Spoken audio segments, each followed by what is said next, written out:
they had three major policies that were going to be followed. First, Lucifer says, we have to make sure that people, humans, get to believe that Satan and his angels do not really exist. You know, Roger, that's interesting because a recent research study report that I read indicated that in a national survey, I believe it's over 75% of people do not really believe in a real tangible devil. But there is one. The next thing, the three parts policy that they had adopted there, the second one was to find a way of being able to get total control of people's minds. And that would be done by taking hypnotism out of the realm of the occult and introduce it as a new science for the benefit of mankind. They felt that by taking hypnotism out of the realm of the occult and introducing it as a new science for the benefit of mankind, they could then use people of great renown, educators, people of capacity, that would do great things, such as supposedly regress people in time to former lives.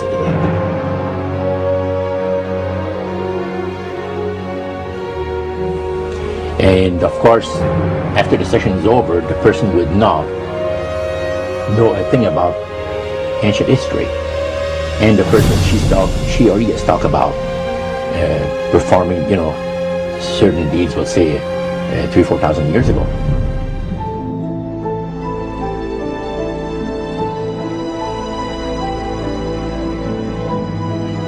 But this was their strategy. Now, what this would do for the thing is this, that it would create in the minds of the general public, solidly set in the mind of the general public, an unwavering trust in that great deception. So now this would be a way of de-Christianizing the Western world through the avenue of mysticism. The three things were, number one, that they did not want Satan did not want the human family to think that he or his angels existed. Right. The second point that you made had to do with taking control of people's minds. That's right. The third point was what? Was to destroy the Bible without burning it. Okay. See? And what was his strategy on that? On that, it was very interesting. Because after the Great General Council, it was decided that Satan would tutor Charles Darwin personally in setting up the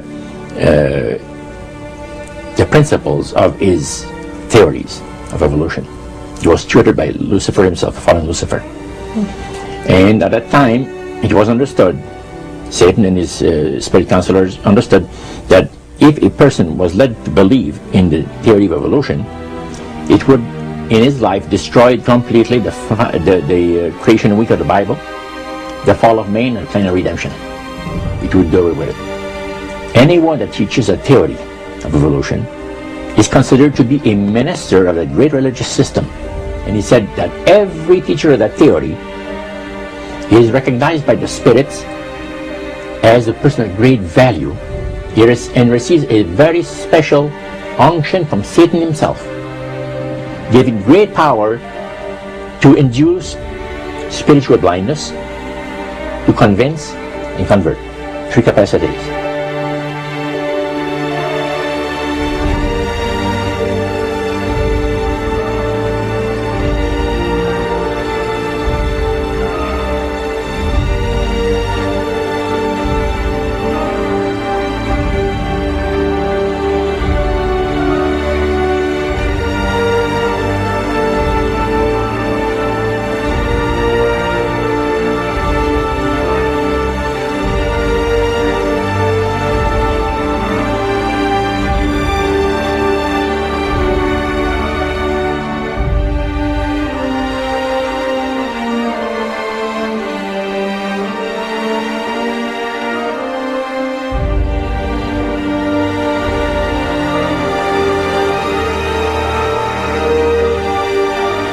This is the grain plane, the master's grain plane. for harvesting the nations, for harvesting the multitudes of the earth into his cause, just before the close of the great controversy between the forces of good and evil. It's going to be done in a unique manner. This rain plans is going to take people are going to eat the stuff, because it says spirits, demon spirits, will declare themselves to be inhabitants of far distant planets in the galaxies that are coming to warn the inhabitants of planet Earth of the impending destruction of the planet, unless something seriously proper is done to avoid it.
Use this metaphor. If you think about Aladdin and his lamp, you've probably heard of that one.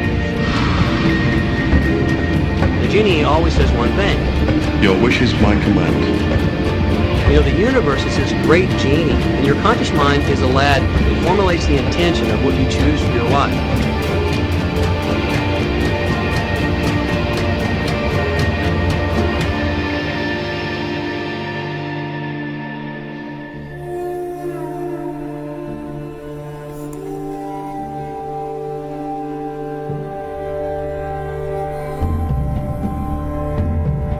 At the very heart and core of all these secret societies lurks the Kabbalah. It is a method of encoding information through a system of mathematics and numbers. These people that belong to the secret societies never dared to write down in any language what they knew, what it was that they were guarding, because then someone could steal it and then the secret would be out. So they took this knowledge and they made it occult through a system of encoding, encryption, one of which is mathematics, numbers. Another is architecture. Everybody wonder, why do they have a fraternal organization called the Freemasons? Aren't those the guys that build walls? You bet they do.